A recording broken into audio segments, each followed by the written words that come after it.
added Carlos Borba and Sully Celeste. Once again, Patrice added Carlos Borba, Celeste. Security needs to be your police and gate F7. Once again, JetBlue customers on flight 1709 to support Prince Haiti. If you do not have a blue cruise stamp or a red stamp on your boarding pass, you need to see it here at gate F7. If your boarding pass is on your mobile device, please see it at gate F7. If you're coming from connecting flight, please see us here at gate F7.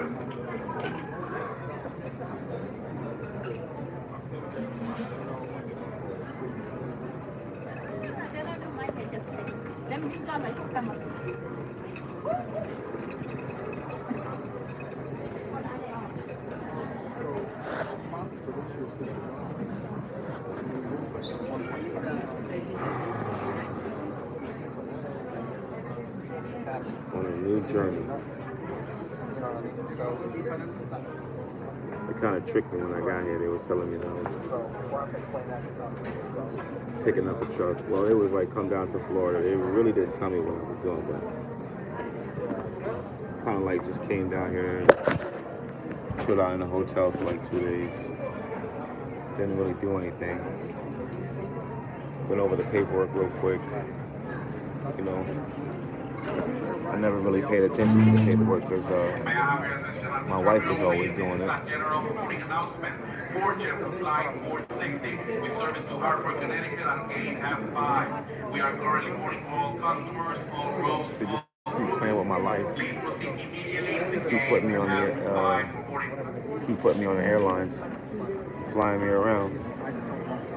Gotta have faith in God on that, because it's just a piece of hunk of metal, and you're just going up and down, up and down, up and down, you know. If you don't believe in God, you better believe in God then. Shoot. But anyways, life is great. I'm back. I'm happy to be back in my position. Attention in the terminal. Attention in the terminal. This is serve as a general boarding call for Just all want to give God JetBlue praise this customers morning, man, because traveling on flight came a long way. to Washington Reagan. And Please make your way to the gate, Clark. I went down to the bottom, Once again, this will serve as a general had to fall flat on my face to realize what I had. traveling on flight 12 But see, the thing is, to Washington Reagan. Please make your way to you the know, gate, I Clark. lived with Stay. the effects of, you know, my mother locking me in the basements and you know, being abused on my back and dipping alcohol and watching all these kids in the yard with Kobe being abused as myself, and I had to live with that for many years, not growing up with any family, group homes around the city, group home after group homes after group homes, Haverstraw, New York, Brooklyn, New York, Bronx, you know, going to school in the worst places. And then from there, you know, being sent down to Florida, I remember, you know, believe it or not, I was young, and I took a collection plate from a church lady that was taking care of me. And I was young and naive. I didn't care. I didn't have a care in the world. And I bought me a bus ticket and went down to my dad's house. And then when I went down there, he was beating on my stepmom. And I was just tired of everything, man. He threw me into a shelter called the Resurrection Ranch. Pastor Arlene Coulter took me in. And I remember I was like 15 years old, man. You know, just being abused all my life and thrown into the system and then into another system. And it was a shelter that didn't take any kids or children or anything, but she said she'd take me because I had a unique story. Rest in peace, Pastor Arlene Coulter. I'm sure she's not around by now. She'd probably be 100 and something years old. But I don't know, man. It's just she took me in and I started living my life there. I was terrible, in and out of jail, you know, stealing car radios and stupid stuff like that, boats. Always wanted to be on the river, on the water. Nobody would ever give me those things, so I would just take Once them. again, JetBlue customers on flight 1719 if you do not have a blue approved stamp or You know, I had to live with these stamp things. on And your from there, boarding jails, pass, you need to see a gate of 7. you know, and then from there, I went to Your prison. mobile device. And then, I remember being extradited from New York to Florida. Get out, New York, Florida, New York, Florida. You know, always getting extradited on the U.S. Marshals or Transcorp of America. You know, then just when you think that's all over, you know, you do federal offense. I did a federal offense. I was on a military base. I almost got caught with the RICO Act because I was the ringleader of the counterfeiting that I was doing. And I learned how to do that in incarceration. And when I got out, I did it. You know, a guy taught me how to do it. You know, I can teach you how to do it, but I won't because if I ever touch it again, I did 20 years. But the only reason why I didn't receive so many years and they dropped the charges against me is because of my past, because of the abuse, the witness protection programs, and as a child against Yahweh and Yahweh, and, you know, all these different things that I was involved in as a child. They had it all laid out for me. It's called a Secret Service, man. And you know, I remember all this stuff, man. I'll never forget it like yesterday. Then from there, you know, you just going downhill, just downhill. You know, you're a black guy with tattoos all over you. You know, you ain't got the right tattoos. Everybody just prejudging you. You know, really not giving you an opportunity. Nothing. So, you know, I decided I was hanging out in the strip clubs and dating a girl in Papa Tops, Alabama. You know, and thank God I always had some, you know, a style about myself that, you know, a lady would like me, you know, to be honest. And I knew how to talk well from the group homes. I was raised well. Even though I was bad, I was still raised well. I know how to speak well. So I always got a nice lady to be with. You know, I had my first relationship, and she was in the military, and she got wind of me and just left me anyways because I was an idiot. And then finally, I've been married now for 17 years to a beautiful lady named Vivian. I said, let me get myself together. Let me leave this stripper girl, man, because I was dabbling in and out of drugs and doing stupidity. I didn't really understand myself. I was like 23 years old. I went to Albany, New York, and I said, let me go to church to see if I can find God. I need something, man. And boom, I met Vivian. And I couldn't believe this, you know, beautiful Puerto Rican lady with no kids, going to Maria College, you know, got her own car, got her own house, would like somebody like me. But she did, you know, and I went to Job Corps and got myself together when it comes to like learning how to do things. Plus my dad was a superintendent, he was a Jamaican. So my dad used to, I was Lico John, and I was always by my dad's side learning how to do different trades and things like that. So those things came in hand, you know, before my dad went on drugs and doing drugs and started smoking and all that other crazy stuff. And he lost himself because of the Yahweh cult. He was on the witness protection program, so he was paranoid about everything. And that's what led him to different things, to do different things. But, you know, I met Vivian, and Vivian, I had got a job. I was a superintendent for a building just like my dad. I took care of like 13, 14 units. The guy trusted me so much that he made me the landlord plus the renter. I was the lease office. I was everything. I had my own office. I used to collect the money. His name was Casey Henson. Big shout out to Casey Henson. They own a flooring company out there in Albany, New York. His family been doing flooring for many years. And I tell you what, man, that was the best opportunity. That was the first responsibility I really had in my life. And, I moved Vivian in with me and everything. And she left me. She didn't want to be with me because I didn't want to get married, and she was for Christ. And she said, "We can't be doing this." So she left me, and I went to California, and I just met some girl off the internet. And, I had some money in my pocket, like $3,000 back then. I went to live with her. Beautiful girl, but wasn't interested in making a life. She was, but I wasn't. So from there, I said, let me go to church, man. What happened was, Vivian sent me a letter.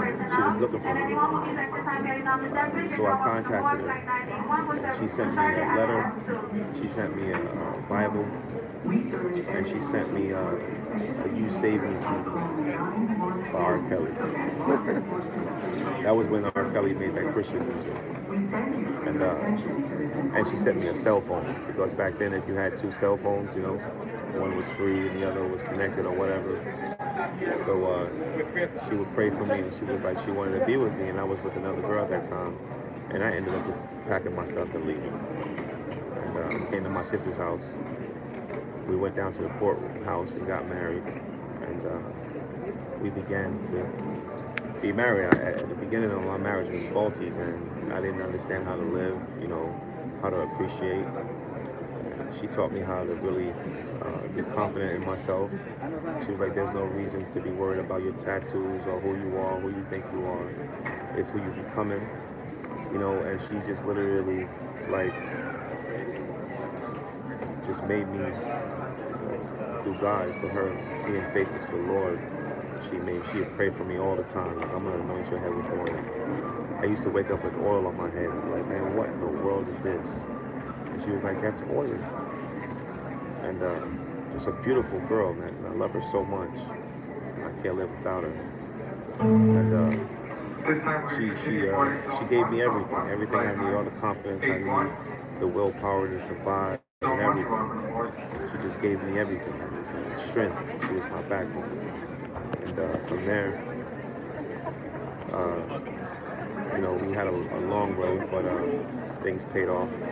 And one day I was like, man, it'd be nice to become a trucker, and make good money and to get about situation and everything.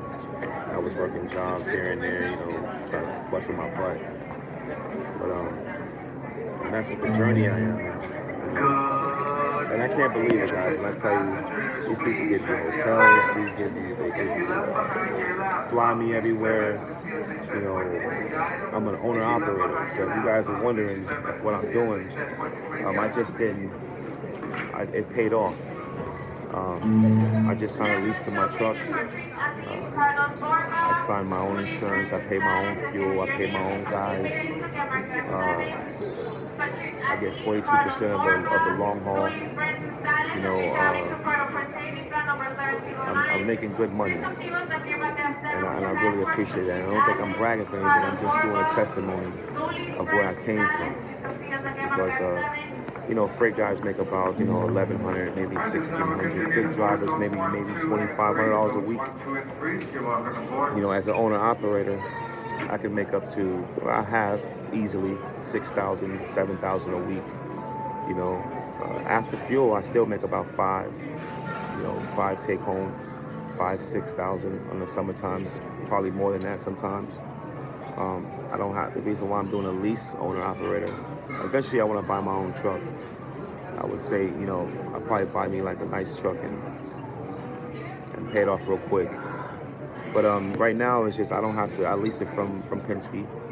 I pay a monthly fee, monthly insurance, and they pay for everything when it comes to like damages or repairs or towing, and just stress-free until, I know the game of driving and hustling and, moving and padding, but I don't really know the game of mechanics and diesel. If you don't have any like mechanical skills when it comes to diesel, and you can just flip your hood up and start learning how to tinkle, with your truck. It's not a good thing to just buy a truck because you can go into debt. You know, your first bill could be $10,000 from a liar that says, hey, your turbo and your turbo burbo is out. And you be like, oh, all right. And then he'd be like, here's your bill, $10,000, and you pay it because I've seen it. But when you're a fleet operator and you lease it, they can't do that because it goes back to their company, they fix it, and then your bill's not presented to you. But if you're an owner operator, you got to have your connections like links. In Jamaica, you have to have links. Because if you don't have your links, you're going to be out there getting used and abused at these little mom and pop places or whatever. You know what I'm saying? Take advantage of you. But I'm just saying I came from nothing to something, and I had it all at one time. And let me tell you guys, I had my own company for a while, and that's the story. I had a terrible life, but I've been blessed for a while, and that's the thing. I forgot where I came from. You know, I worked so hard to get it that I literally forgot about hustling, because when I had my own company, after everything, I was making $150,000 a year. You know, from nothing to something. I started off with a U-Haul truck that I paid for like $6,000 at an auction, and I was making about, for 4 years, $100 and something thousand a year. And I was going to restaurants when I wanted to, how I wanted to, buy whatever I wanted, driving a BMW, you know, another BMW, renting cars, renting trucks. I didn't care. And I didn't appreciate everything. I was going to the clubs, you know, hanging out and tally-hos, and, you know, I had, you know, firearms all around me, and, you know, I thought I was thugging it out. I was just being an idiot. The devil was trying to take me out. And I was still in the trap house, man. God's honest truth. And every day I was trapping. You know, I had stuff all over my lap, dusting it off. You know, I mean, every night. Y'all don't even know. I was out there really getting it. And I was hanging out with some bud Monday, you know what I mean? Like, you couldn't even run up on us because I was literally hanging out with one of the big boys in Tampa. You know what I'm saying? He got life right now. You know what I'm saying? Big shout out to my homeboy. Now, I don't want to mention his name, but he knows what I'm talking about. You know? But, I don't want to, because these dudes out there still trapping. So I don't want to expose them now, you know what I mean? But we was out there, man. We was out there every single day. And you know, God saved me. And I don't know, man. My wife would text me, or people would text me, you know, blessed is the man that walketh not in the counsel of the ungodly, Psalms 1. And I'll be reading stuff in my text, like, why am I getting these texts? Every time I wake up again, my wife will start anointing my head with oil again. Just crazy, man. Thank God I went to trucking, and I chose the right trucking field, moving. And it has really, really, really changed my life. And I got the opportunity again because I went flat on my face. And they hired me back with no problems. They were like, yo, John, you're a good worker, man. And if you ever have a problem or depression or anything like that, man, just talk to us, bro. And I didn't ever think about it like that. Usually it's just like, man, I quit and I don't want to ever see you again. No, to God's honest truth. I have Jamaicans all around me. See, I have Jamaican desert, Jamaican people everywhere. So that's my home when it comes to Jamaican people. Talking to the Jamaican people then. You know what I mean? I talked to Jamaican yesterday and he said, yo, John, don't never give up here. Because he was my Uber driver and we had a good conversation. They said, don't give up and don't feed into the nonsense, because people just are so Jamaica still. But I'm tired of hearing that. So that's not too much motivation for me to keep telling me if I'm going back to Jamaica. I go to Jamaica to go see Imar. You know, I go see Javon, my cousin. Let him come down and see me. You know, because he did a lot of work for me and he helped me out a lot. He put a lot of work into the house for me. You know what I mean? Even though I've given him a lot, but he still did a lot for me. And then my cousin Ricky, you know what I mean? My aunties and them. I go see them real quick. But if I hang out with anybody, it'll be like Javon can come and see me and give me a link, you know? But and Ricky. But really, ain't too many people that interest me in Jamaica right now. Besides Imar, that's the realest youth I ever seen in my life, and I respect him to the fullest.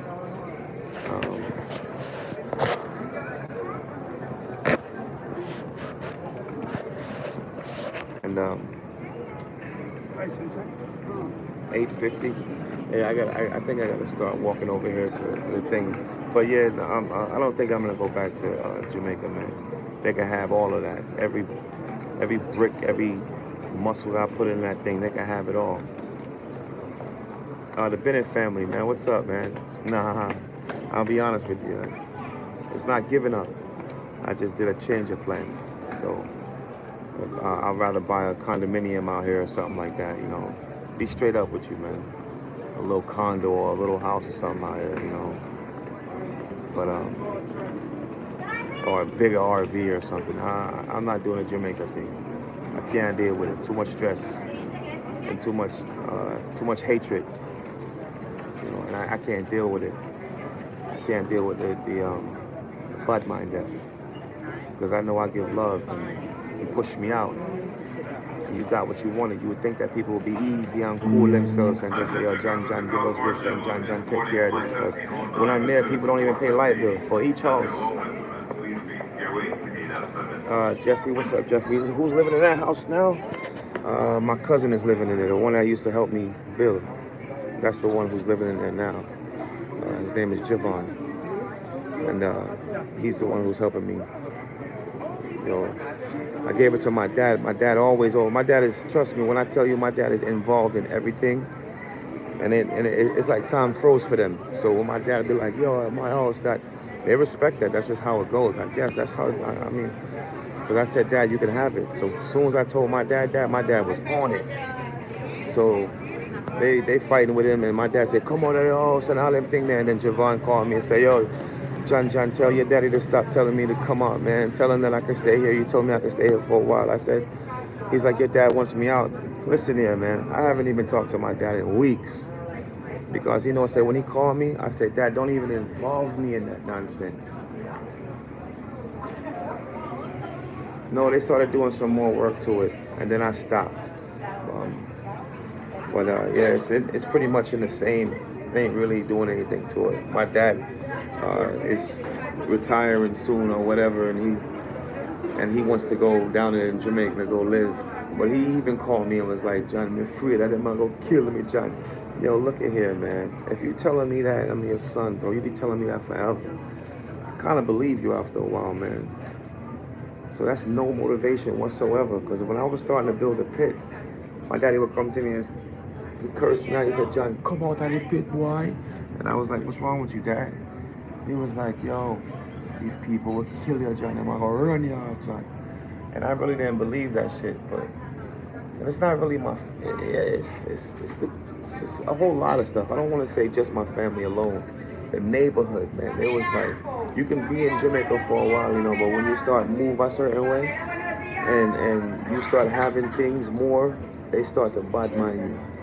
They only want you to stay there for, like, you know, a simple amount of time. But yeah, they don't really want you to prosper or whatever, you know, have more things than them, or they couldn't believe I come down there and hustle. Like if I own a shop, nobody will come to my shop. Everybody will pass my shop just to go spend money elsewhere or whatever. You know, just talk about you. If you have to wait for money to come in, you're broke, firing up. John don't have nothing. And I just spent like $40,000, $30,000, $50,000 on supplies in 2 days. And then I'm paying men, you know, $2,000, $3,000 a day. And to work, it's just crazy. You know, I mean, Jamaica money. So it's like, I promise you I'm not interested, bro. I'll go do that. Land is a problem, bro. Yeah, man, family land is a problem. So if I was to ever go, like, you guys don't know what I'm doing, but, you know, I'll give you, I'm leaving, I got an RV, so, you know, I paid good money for it. I'm putting it up for sale, and I'm moving my family out to a place. You guys are gonna see it soon. My wife doesn't want me to disclose the area just as yet. You know, I'll make an exclusive page, whatever, man, but I'm taking them out of there within a few weeks from now. And then I'm headed to be honest with you, you know, you guys would think I'm crazy or whatever, but I'm gonna be flying back and forth from Mexico. So I'm gonna be going to Mexico out there, living in a nice little place out there, and just working this job or whatever, whether it's this job or another, not a moving company, but like a local job working for like, Walmart or something. Walmart's giving out like $140,000 just to start, and I'll probably take what they call it, work part-time, because I don't really want to work full-time, you know what I mean? And then when I want to make some good money, I'll just go with American Van Lines, just to keep myself financially stable. But also, I'm going to go out here and get me a truck, so change the plans in a few. If that works out for me, God willing, I'm just going to go ahead and buy me a truck again. If I can work when I want to and make other people work for me. Either installing appliances for Sears, for Lowe's. Because when I got the job from Lowe's, it's the thing about me, I'll get a job and I'll infiltrate it and start paying attention to what's going on behind the office. So I figured out how to become a contractor. I'm going to get my DOT number and my MC license, and I'm going to LLC myself again. Then I'm going to buy my truck, insure it, and then I'm going to run. They're giving out, I say $1,000 a day for delivery routes, and I can make about $7,000 a week doing delivery routes. I got to pay my guys. The driver can make about $180 a day. A helper can make about $120 a day, $140 a day to deliver routes, and you have like 8-9 stops. You go in the morning and you can hustle, and they would like 3 routes. So if I get 3 trucks, I can pick up 3 routes. That's $3,000 a day. But right now, I'm not greedy. I'm just gonna buy me a truck and put all my money into one basket, and then run one truck. I'll probably pay myself to be a driver for now until I establish more of a field and train all the guys that I gotta train, my driver and my helper. I'll run 3 guys in the truck, myself included, and then I'll just get out. It's usually 2 guys in the truck, always. And then I'll just have these guys just running for me. And then I can live where I want to live, and I can just maintain it, fly back in. And for your family, that's my wife. We are still building our place in Jamaica. Yeah, to be honest, Mr. Bennett, are they still finish it, or are they still the same spot? Who is living? Yeah, Jamaica is not even to be honest, Mr. Bennett, man, that's no disrespect to Jamaica, because I love Jamaica. But I would not invest not one single dime. You know what I mean?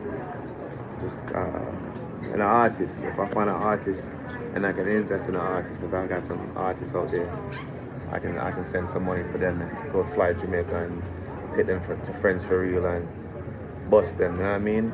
But right now, when it comes to like building a piece of land out there,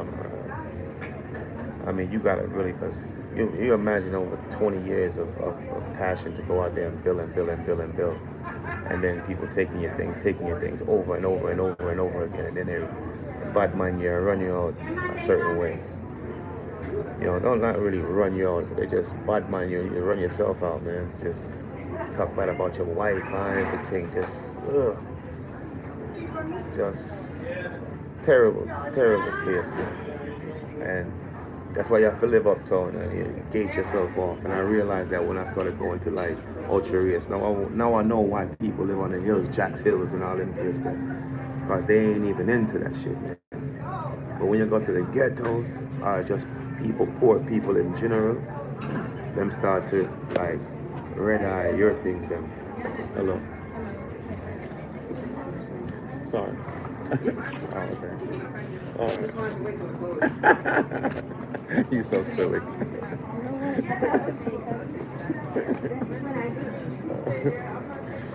Oh my goodness, she blew it up in that elevator. That is so funny. She was like, "You want to go over there real quick to air out?" So, anyways, yeah, man, I'm not really into the Jamaican thing. I love the people here, And then every Jamaican that I come across here in America, they say, "Yo, why are you wasting your time going to Jamaica?" So it's like no motivation. It's like, damn, another one? Can I see one of y'all talk good about it? Even my own dad, I am not Jamaican, John, I am American. I'm like, boy, oh boy, what the hell is going on? So it's like very difficult to believe in something that you guys was born there, raised there, not even believing in. Because I can't even find out one Jamaican. If I call a Jamaican right now and I tell him, say I'm building a house in Jamaica, he go, yeah? Then he go, why? I said, one way I'll be like, yo, better off to stay here, John. I'm like, damn. Like, nobody say, yeah, man, go ahead, John. Do your thing. You know? Yeah, man. They just don't do it. Miami, a lot of Jamaicans overnight.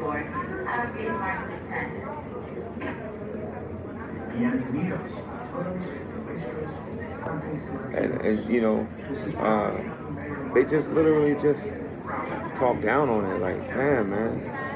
And I remember I said this a lot of, I don't know, I don't want to talk back about Jamaica because I had some good times when I got out of Portland. And I can't even say Portland, I'll say Commodore. Because even when in Portland, the people them love me. But after a while, they start to turn themselves. You know, but when I started hanging out in Ocho Rios, I started watching people with money and everything. It was just a normal thing. I would ask them, can I borrow some money? You know? So it's like, I guess, you know, man, I'd rather be in the Bronx, Brooklyn, and I hate those places. I was born there. I'd rather be in Brooklyn, Flatbush Avenue, and watch the Jamaican them run you take on Flatbush and all them place them on. And if I want to talk to Jamaican, I feel at home, I can just go to Flatbush Avenue. You know what I mean? They're more real down there, straight up. You know what I mean? I don't know, man. I can go out dance hall and all them things if I want to, and you know, and just link up with one of them. You know what I mean? People in a barber shop. I got my piece of Jamaican in a barber shop or whatever. But it's however you want to say if I did it wrong or right, man. You know what I mean? This is my family land. I got land. I got family.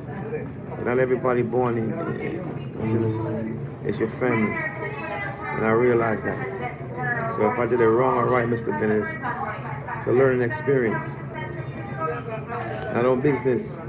So it's just like, you know, the money that I spent over there saving up for all that jobs that I had or whatever, I can get that same money within a year. Less than a year, to be honest. So if it was a wrong mistake, then whatever. Even if it's not, I'm not even interested in living in Jamaica ever. So it's not even I do it wrong. It's just not a place for me. Big up everybody from Jamaica and all them places like that. Not me. I'd rather live in St. Thomas Virgin Islands or one of them places. But when you say just like go to Jamaica, nah, it's just not interesting. Of course, I'm gonna visit. I'm gonna take a visit to go see Imar and his family in Ocho Rios. I'm gonna stay out there with the Sandcastle Hotel. And I get good rates out there because the lady know me. She respect me because I paid my rent all the time. I had some expensive rent.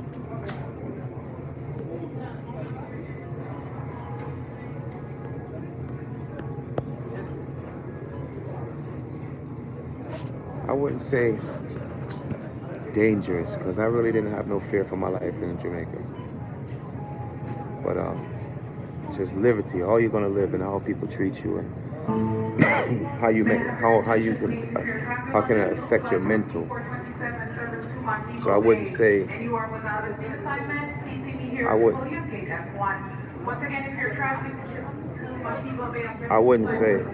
look, they loading up for Montego Bay right now. No, I would say definitely live. If you go to Jamaica, first of all, don't tell nobody you're coming down here. That's rule number one. And then when you get there, if you have everything, people gonna want something if they don't have it. So those are the principles you gotta think about. Those are the situations. And when you if you was to go live in Jamaica, I would say unfortunately, man, I would say live uptown.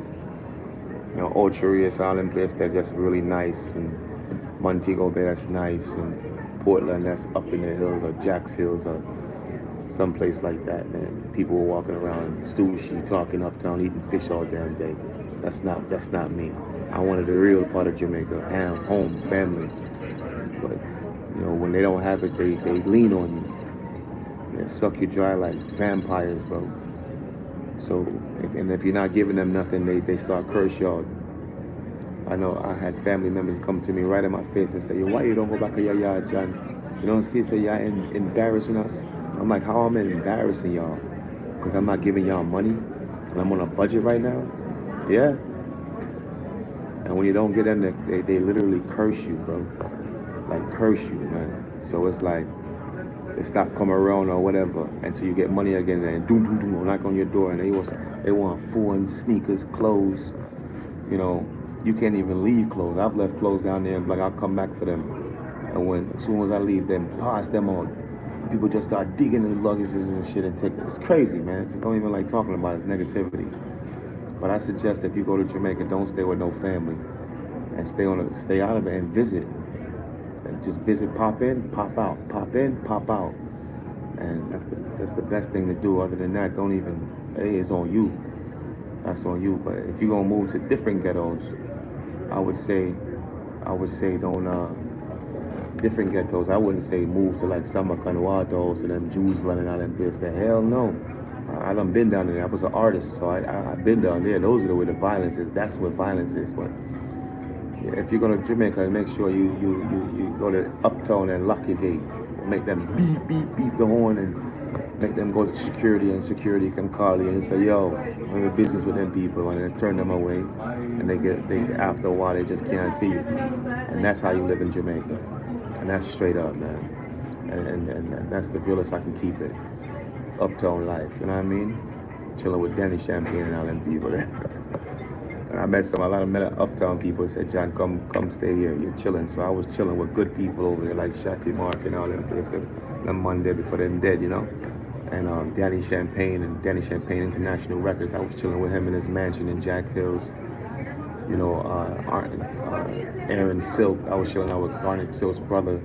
You know what I mean? I even sat in the car with Ninja Man, you know what I mean, before he go to prison. He was telling me he was watching me from prison when he came out on bond or whatever. So I met a lot of people out there, man. And Imar had his own shop. He was making good money, you know what I mean? Good money. I would borrow money from him and pay him back. He would come to my house, take showers and everything. And sleep all around the place and everything. So it was like a family, you know what I mean? And he had stuff, so it really didn't make him look at my stuff. And I started going to the gym and having a great life. But other than that, investing in Jamaica, no thank you. I've had a lot of Indian friends that invest in Jamaica, and they say, yo, they get robbed enough times and people run them out.